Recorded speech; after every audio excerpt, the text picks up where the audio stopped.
Mhm.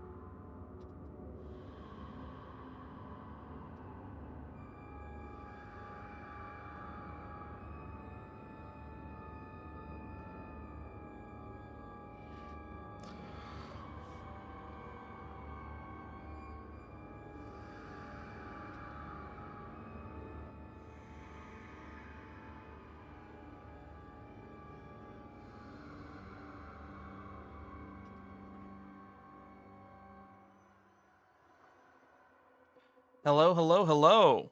It has been yet another week, which means actually it's been 2 weeks. It's been 2 weeks because there was a break last week. So I spent the day with friends, and now that it's like past 10:30 at night, it means I'll have about a half an hour to just read through this new chapter at my own pace. So where we last left off, Luffy's kind of in a tough spot from what I remember, and Gaban was about to take over because it looks like Luffy versus Emu has kind of hit an end point. In other channel news, I guess I should specify, there's been some stuff going on the channel in the back end. If you want further updates on that, I'm talking about it in the Discord, so you could join there if you want more info on what's going on with the channel lately. I'm not going to talk about it here because I don't want to encourage more people to, like, I don't know, cause issues about that. Hopefully, we don't have any more issues on the channel and things will go back to normal pretty soon. Anywho, long story short, I've had to take a playlist down, which is really sad because it was a playlist that has been on the channel for 13 plus years and it was like filmed in 2011. So, oh well. So, that's all I'm going to say about that. Anything else I want to talk about? Anyway, if you don't want to hear me ramble about news in the intros and outros of these videos and streams, then the best way to do that would just be to join the Discord. It's where I let people know what's going on. Beyond that, this Genshin is going to be 7.0 will be coming out this week, so we'll be definitely finding some time to do that this week. I'll probably try to dedicate at least 2 days to that this week. And I'm going to probably dedicate one day, likely tomorrow evening or afternoon, to just editing the Sandrone Tea Party scenes, because I have finished compiling all of those, which means I just need to edit it all into one video so I could post it on YouTube. There's like 16 of them, and there's a few little Traveler's Tales in there as well. And in recent news, if you've been paying attention to the channel, you'll notice that I have put my Fate collab playthrough for the Plain Arcadia Fate collab from Honkai Star Rail. And that is all for recent news. That's all you've really missed in the last 2 weeks. So, without further ado, that's a long enough intro. Let's just get into Chapter 1190, page 1. Those whose death brings celebration. I don't know what I'm going to shorten the title for the thumbnail now, because that's a long one. I don't even know if I'll be able to fit that in the YouTube title. That's a long title. It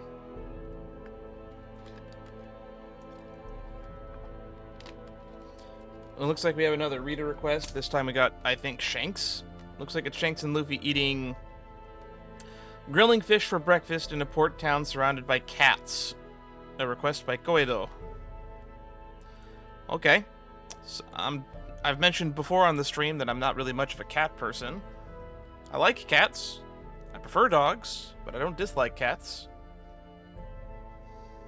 So it's just 2 guys eating fish, and a bunch of cats want some of that fish. I don't think there's much more to comment about the cover page. So, without further ado, let's go on to page 2 and 3. Alright, that's right. Emu was swinging an axe, and Gaban stopped it with his 2 axes. Luffy still doesn't look all that good. He's kind of very impaled right now. But that tree branch he was pinned to seems to have been chopped into multiple pieces. Gaban does do some quick work with those axes. I'm gonna have to make sure that I keep axes in the thumbnail. It's time to ask Emu some questions, though. Because it looks like this is all action panels, and outside of some screaming and some pop sound effects, onomatopoeias, and a lot of huffing and puffing. There's actually nothing else happening on these pages. It's just axe swings, axe twirls, some chopped up logs. Yeah, that's all that's happening on these 2 pages. So I guess without further ado, I guess we're going to go move on to pages 4 and 5. Oh, here we go. Now we got some dialogue. Gaban, you're a hideous sight, like nothing of this mortal world. Who art thou? So Emu doesn't know who this is. One who knows the world. Wow, that's scary coming from Gaban's mouth. He knows who you are, Emu.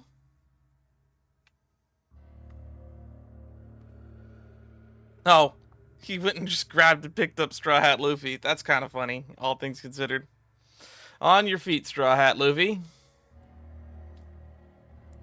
I'm disappointed in you. Aren't you ashamed of getting saved by an injured old man like me? You know what's funny? There's a trope in Fire Emblem that's called, we like to call it the 11th hour old man. The old man that comes in and saves the day at the 11th hour.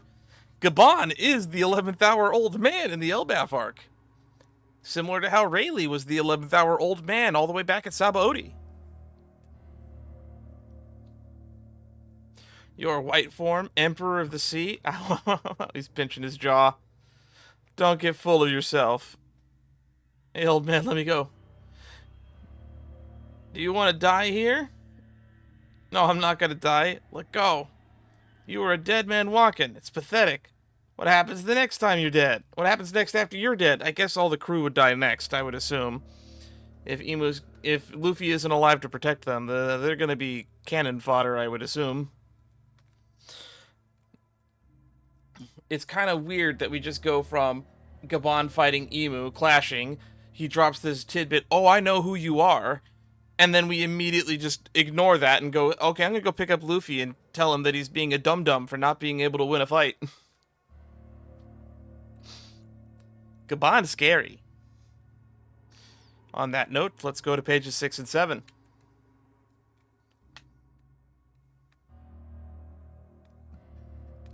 I can't protect my friend's country.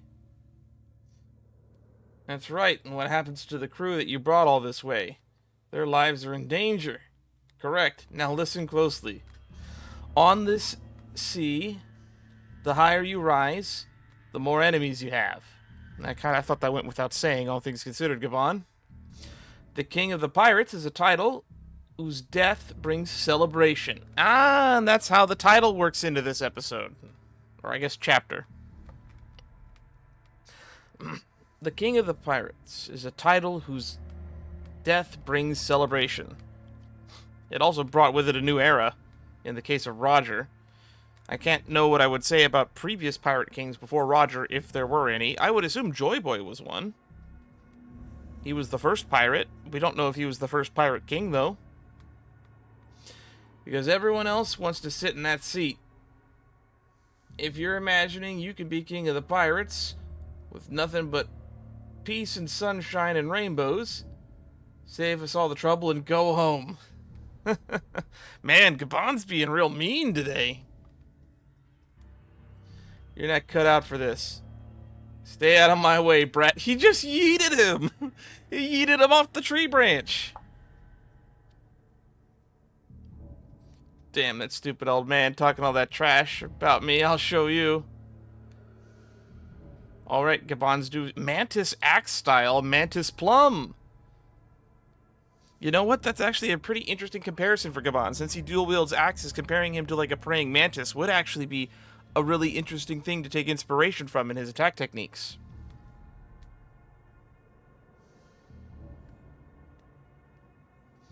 And I guess now Emu is going to comment on everything that they just saw. Is this a joke to thee? You want to kill him, don't you? I do. Well, that was short. But I guess that's all we have to say about these 2 pages. But it is nice that we got the title of the episode worked into there. So if we want to say the King of the Pirates is someone whose death brings celebration, who else do we want to say holds a title of a death that would bring celebration? I guess we could say Emu, the world, would have a death that would probably bring celebration, if I had to guess. Because the world government is malaligned to several other factions, like the Revolutionary Army. They would probably celebrate the overthrowing of Emu. Maybe many of the four emperors, you could argue. I'm sure people would be excited to, like, dethrone any of the four emperors as they are currently. Who's another one that I would say fits the bill there? None are coming to mind, so maybe I'll just end that thought there. Let's go to pages 8 and 9.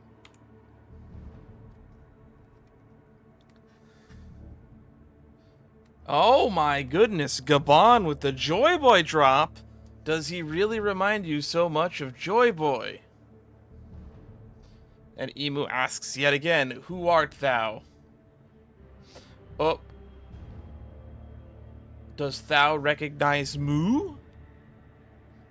And Homibami Toshiro. Looks like we got another one of those swords, one of those 21 swords. What dost thou know? The words of Joy Boy. Actually, Rayleigh did say, back all the way at the Saba Odi Archipelago, that the entirety of Roger's crew knows the secret of the world. They know what's on the Rio Poneglyph. So actually, I don't know why I'm so surprised that they seem to know stuff about Mu. Or the world. Emu might not even be, like, the world in the first sense of which, because if we go back to the weird Rayleigh text, and it was talking about the first world, the second world, the third world. And we're in the third world, I guess, about to be a fourth world. Emu might be the third world. The third iteration of this cycle. The words of Joy Boy. But don't get it twisted. We're not blindly obedient to some man from the past we've never met before. We just want our captain's dream brought to life. Emu commenting on Captain. No, Luffy, how can you get that man for making fun of me? He'll get better. Just a moment is all I need. Emu, so who is this captain? The king of the pirates, Gold D. Roger. Say that to Emu's face, we get an epic line from Gaban. Nice little panel with a big doom. I guess it's a dawn, but they translated it as doom because this is a Viz manga translation. I always read the official Viz for those who don't know, which means you could read along with me if you are reading within 3 weeks of this chapter coming live. Otherwise, I would recommend you subscribe to Viz and you can read it at your own pace. I believe it's a very affordable subscription. I don't know what it costs right now. I'm thinking about updating it.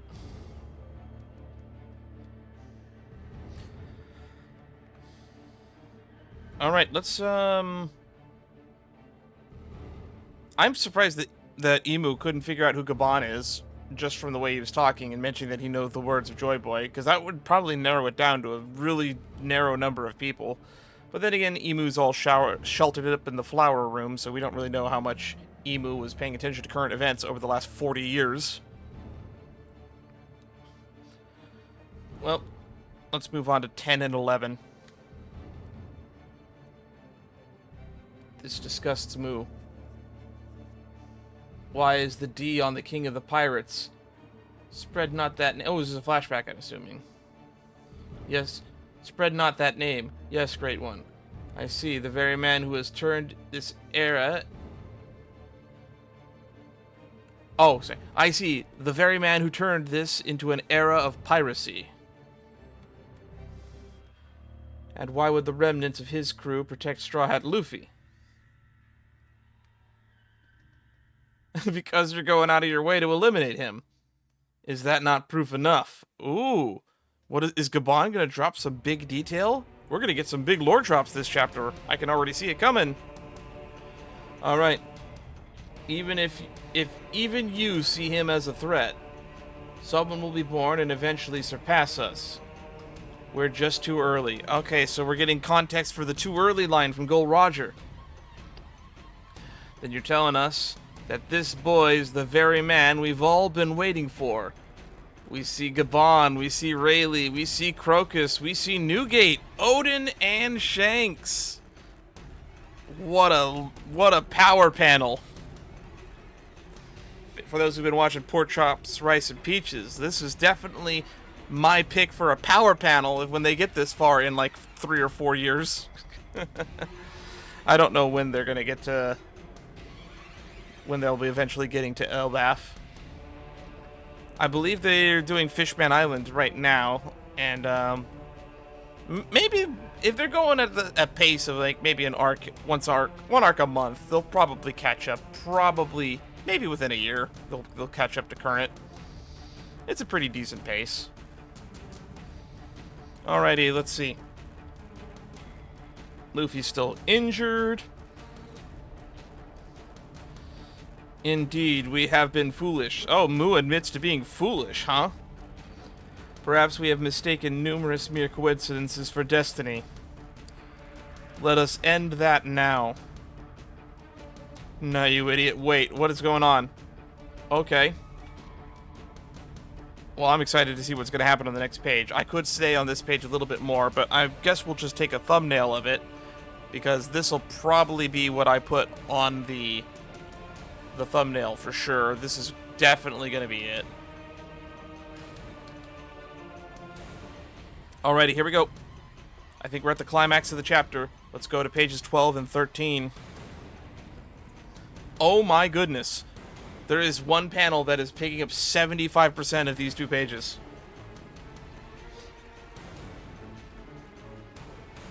Sorry about this one. Jewel Tree Adam. My intent wasn't to eat you. Oh. Oh, Gaban's gonna do something crazy.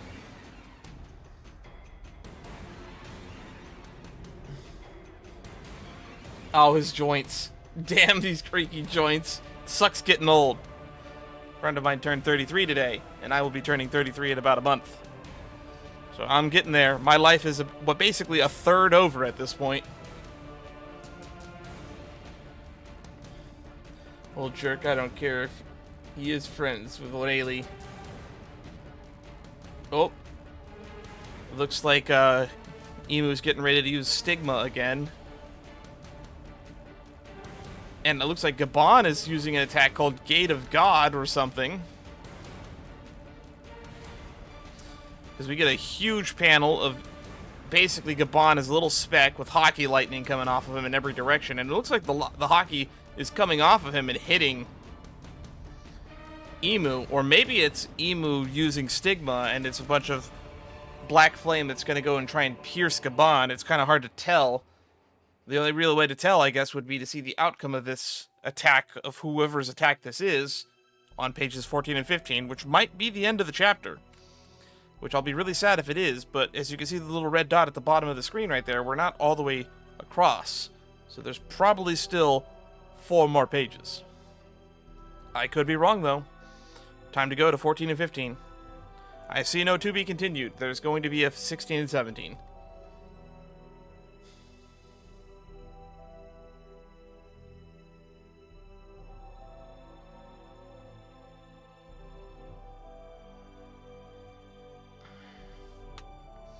Alrighty. It looks like he has chopped apart the branch that Emu is standing on, so that means that this section of the branch is going to start falling soon.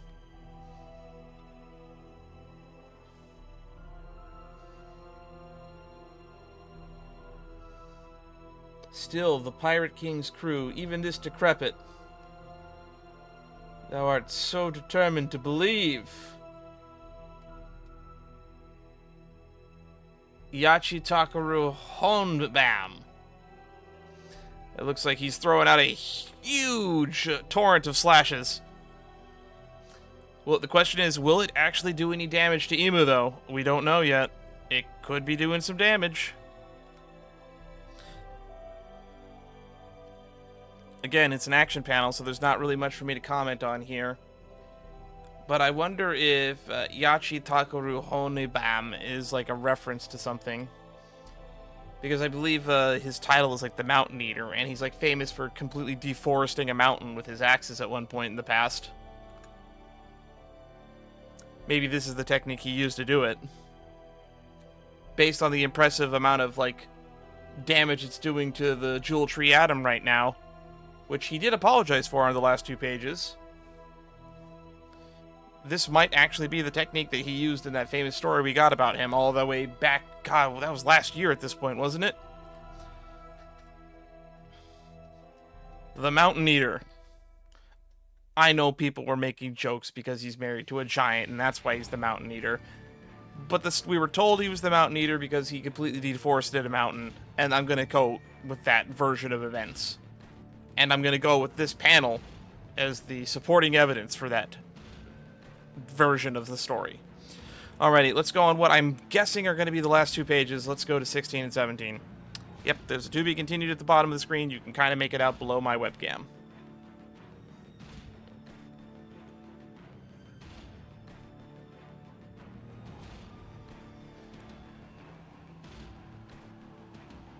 Thou art so determined to believe was the last line we got from Emu.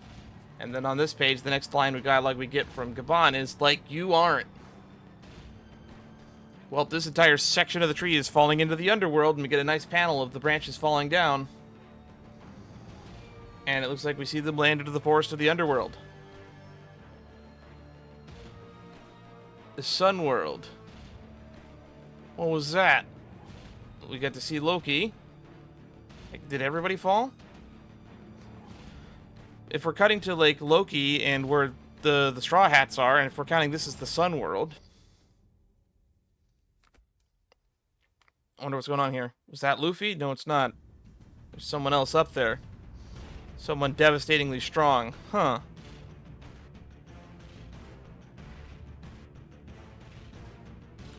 Oh, did Emu repel that attack?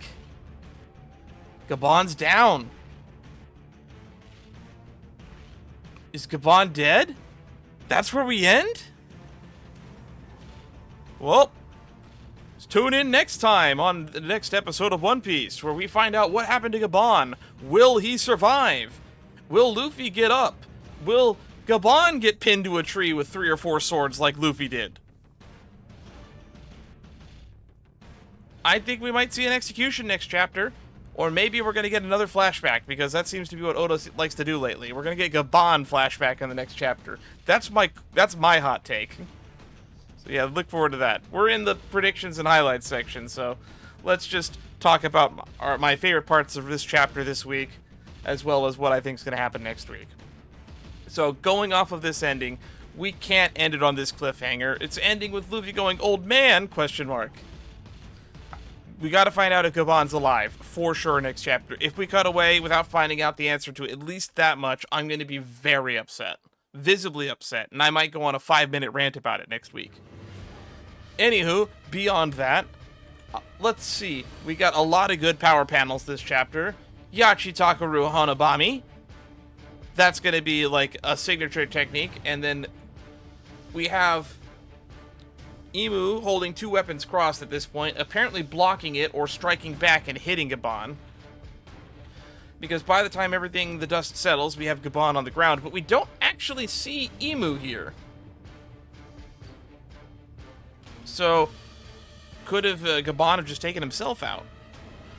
So we actually don't know. The status is a little bit vague.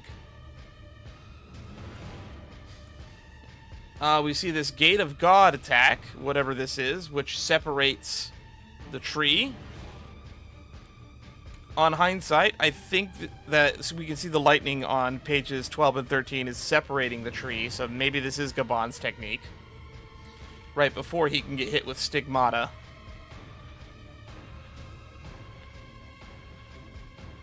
And then we see Emu pull out a new sword.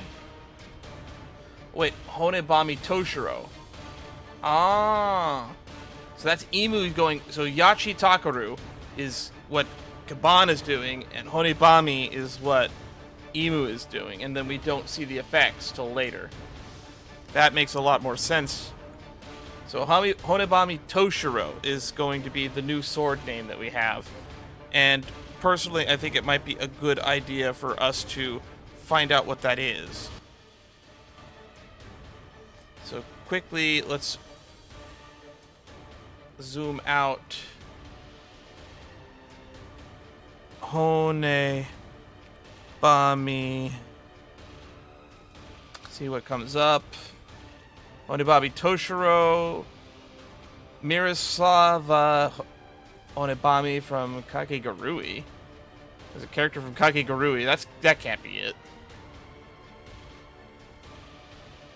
Well, we got a page on the wiki already for Onibami Toshiro.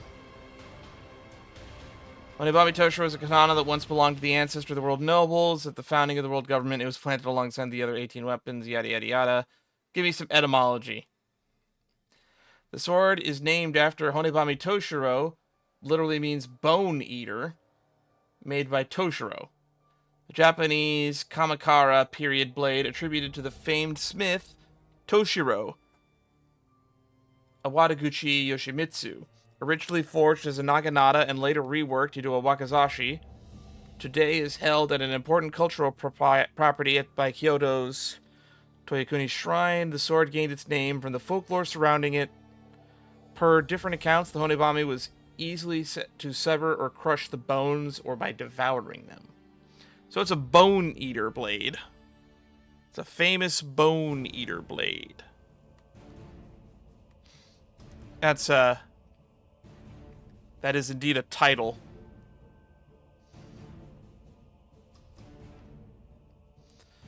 Alrighty, so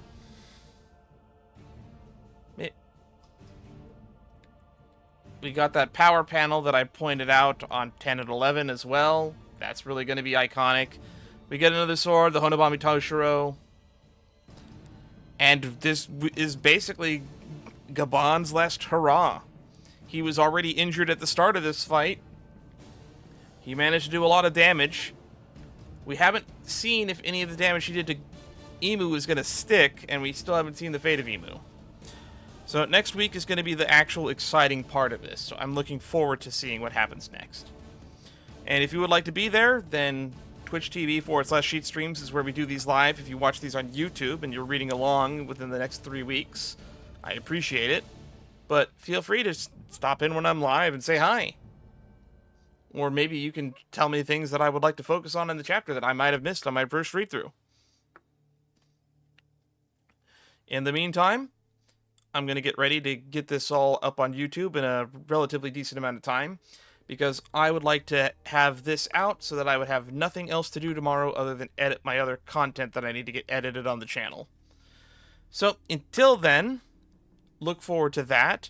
And since I'm caught up on like Star Rail content moving forward, what I've decided I'm probably going to do is I'm probably going to do a live stream, maybe this week, maybe next week, where I'm just going to take some time and just do some world exploration to see if I can find anything interesting that I may have missed, because I haven't really had time to sit down and just do world exploration and like meet NPCs since like 3.6. So I would like to go back to like the 3.7 areas in particular and like go back and probably collect all of the chests that I've missed there, or maybe see if there's any NPCs and whatnot. I would love to explore the Eternal Page and see like all the NPCs there, because that's the current state of Amphorus. And after seeing Castorist and Polixia in the Fate collab, I'm kind of excited to go back and check around in the Eternal Page. So maybe that'll be a little bit of a side stream. I don't know if it'll end up being put on YouTube, but there's also some missable stuff. Somebody told me that I can see an interaction between Boot Hill and Lancer after the Fate collab. So that'll give me something else to record. Well, I've rambled for long enough. Join the Discord if you want to stay up to date on what I'm doing and when I'm doing it. And until next time, stay safe out there. I will see you all in the next stream.